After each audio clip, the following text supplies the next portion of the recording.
Hi everyone, it's me, Marie Blue Angel, back again with a part of Obscura, Chapter 1, The Descent. Last time, Francesco and Blue went to a club, the Mosaic Club, where people like to dance and do whatever, and it kind of ended in shambles in the sense that right when we left, brawls started to break out, which is a little scary. But given that at the club, people get really high on like drugs that are in gas that like circulates through the space, it's I feel it's like quite inevitable. So we have just escaped Francisco and Blue, um, out of the club, and we're back into the streets of the marketplace. I wonder what else will go on after that whole experience. We will see. The streets are still as alive as when we entered the club, as we quickly find ourselves on the road to a quieter location. Fran falls into step beside me, hesitant. Blue. Hey, feeling a little better? Yes, but, uh, I, I acted strangely while I was under the influence, didn't I? Oh, he's too blushy. Again, I maintain that I should have nicknamed him Blushy instead of Goldie. His cheeks are deeply flushed. Well, that's hardly your fault. Those were those were some pretty hefty gases in the air. That's no excuse. I can only ask for your forgiveness and hope that I can make it up to you someday. His shoulders slump, crestfallen. I think we completed our mission, though. Experiencing things, right? That includes awkward mishaps. Oh. We share a smile. Yes, I suppose you're right. Oh, that's a very optimistic outlook, Blue. Our footsteps take us back to the bridge, where he first gave me his confession. The lanterns still soak our surroundings in rich reds, reflecting against the inky darkness of the river surface. The only sound that cuts through the crowd's buzzing is in the background is the water's slow trickling. That's a really nice water trickling sound. Finally, we've got a place to breathe. I hope you still had fun, despite the interruption. Yes, I did. But did you? It was something, that's for sure. Oh, you better not be thinking of apologizing. The guilty tug of his lips tells me everything I need to know. You can't apologize for that. Let's hang out a bit before we go. There's something I want to ask you. We both slump down on the damp wooden boards of the bridge. Now that we're here, my mind hones back in on my actual goal, the lunar Ichor. I want to press him some more on his family. There's still so much I don't know about the person in front of me. But I can't do that right now. My mind churns with possibilities. I'm relying on his apparent richness and influential family to be able to lead me to Ichor, one way or another. I'd be indebted to them for life, but I would live, at least. My goodness, I'm so sorry. I keep like reading it. I'm too excited to read it. That's why my eyes keep jumping ahead. The chance of him lying is real, and so is the chance of his family not being able to afford it either. Then, the chance of someone spending that amount on somebody they barely know is slim at best. Am I doing the right thing? I'm taking such an extreme risk. But if I search on the side and keep my eyes peeled, I decide that it's a risk I'm willing to take. Blue? Huh? What did you want to ask me? No, it's nothing. I'm glad we met. Oh! Blue is feeling conflicted. I know, like, partially because it is a risk to just kind of, like, put all of her eggs in one basket and, like, think that, you know, Francesco could, you know, is being honest and has, like, the means to secure Lunar Ichor if she asked eventually. But I think also that Blue feels guilty. And Francesco is a nice person. If Francesco turns out to be not a good person, / like he's lying to us and taking advantage of Blue, I would be so mad. But I can't look at his face and his expressions and his behavior. He must be telling the truth. That is my vote. In the comments, if you get here and you want to put in what you think, if Francesco is telling the truth and being honest, let me know. I love to discuss it. Oh, yes, me too. If he's confused about my sudden withdrawal, he doesn't show it. Instead, we bask in the cavern air and the glowing lantern lights. We don't speak during this time. We just let the minutes pass until my back starts feeling a little sore and my stomach rumbles in protest. I'm going to start heading back. Yes, it's about time to rest. Will you be all right getting back on your own? Yeah. You're the one asking me? Yes. Thank you. That's nice. That is nice. I'll be fine. Silence hangs in the air for a little moment until he reaches for my hand again. And just like when we first met, he kisses the back of my hand. Then I'll see you soon. Tomorrow, maybe. You're on. When I start heading back, taking a long detour around the maze of stalls, I smile under my mask.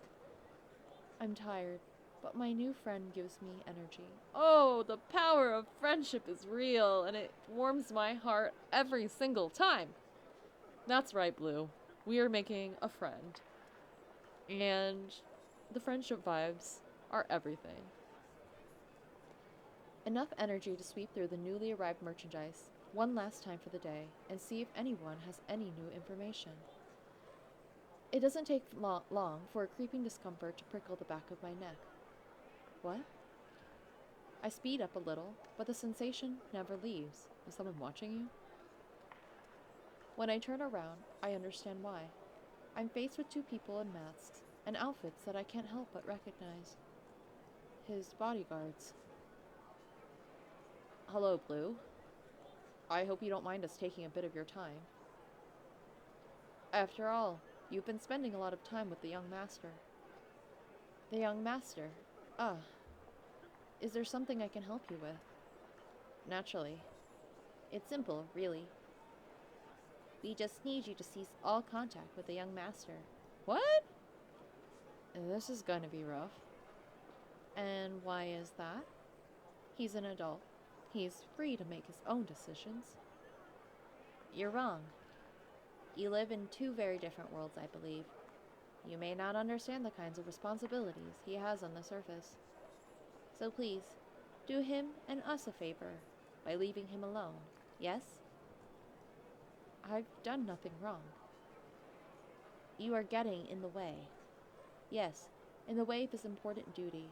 Consider this our first and last warning. I'm seething, and I don't find it in me to answer them. Instead, I nod and wait until they're on their way. Treating me like some kind of scum. Ugh. It's all I can think of, all the way back to the Leaping Bear. How can I meet with Francesco with these pesky guards watching our every move? I'm so tired. Too tired to think about it right now. The warm atmosphere of the inn and the clean sheets welcome me after an eventful night. Do they change the sheets every night? I mean, I guess that makes sense if most people are not staying as long, but that's really nice. I tear my mask off and toss it aside without much regard, collapsing into the bed shortly after. There's still so much I need to do. But I have to take it one step at a time. And so, after closing my eyes, a dark, dreamless sleep quickly takes me.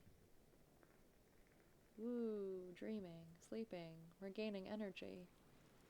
The day after, I disregard the bodyguards' warnings and decide to make my way to our usual meeting spot at the bridge. It's a long shot, but Francesco would know to find me here. And those guards cannot blame me for it. I doubt they'd hurt their young master either. Sure enough, what I estimate to be half an hour after sitting myself down, I notice him jogging over with the usual wide smile on his face. Blue! Hey, Goldie. I'm so happy you still came. I thought, when I see him shake, I cast all my doubts aside and pull him in for a tight hug. Aw, so cute.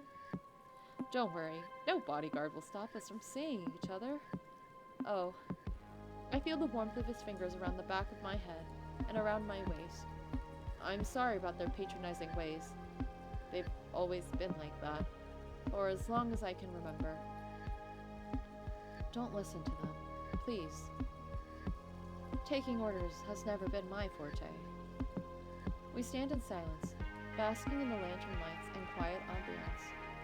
Then he lifts his head. I figured out what to do next, by the way. Really now. Yes, I've always wanted to try silver dust. Goldie, are you out of your mind? That stuff's addictive and expensive. It'll be only once. I'm sure it's okay. It's addictive, Francesco. No judgment, but if you only want to try it once, there are high chances you might want to try it again, and again, and again. I sigh. Well, if you insist. Can't promise I'll be along for the ride, though. I just need you by my side. That's all. Oh. He's so irresponsible, but I can't leave him alone. Please? Alright, but you should probably skedaddle before your babysitters find you. Yes, you're right. Okay. Then let's meet back up here tonight. Does that sound good? It's perfect. Go now. We both turn around and make ourselves scarce. But I know we're both smiling. Because despite all these circumstances, we're doing okay. Aww, best end. The adventure has only just begun. Yay. Oh, that was pretty short then.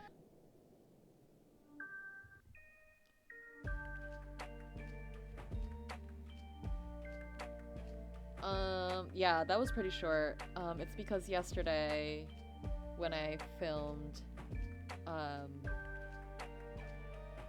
I did a lot of the route, and I was surprised that I didn't finish the route, but it's because I did the majority of it and had to leave.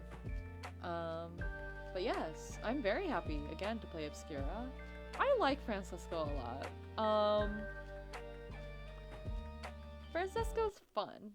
I'm not sure exactly how it will develop so that, like, Blue will get Lunar Ichor, but I'm sure it will be okay.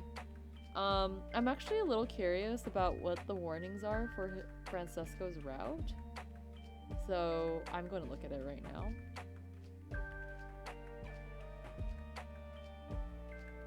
Unknown. Oh yeah, there's a power dynamic. Mandatory drug use, mandatory alcohol use, mandatory aphrodisiac use. Other characters have sex out of sight with audio cues? Was that like at the club? I mean, I don't remember that. Maybe I did not register that. Torture? That's scary. Okay. Well. Overall, both Francesco and Kira's route have been relatively okay. Like, obviously there are darker themes on both of theirs, but compared to Cirrus's, I'm still not over that.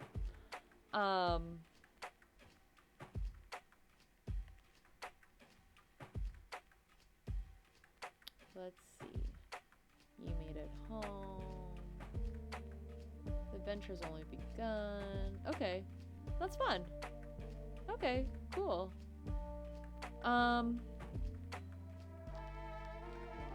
Yeah.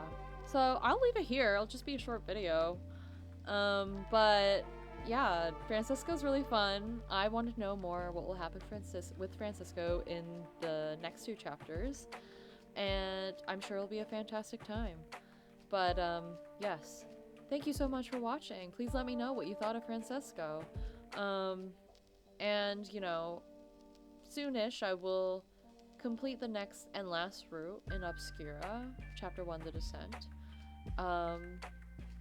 And I'm gonna kind of miss this game because it's been really fun so far. But yes, thank you again for watching, and I hope you have a good rest of your day. I will see you next time. Bye!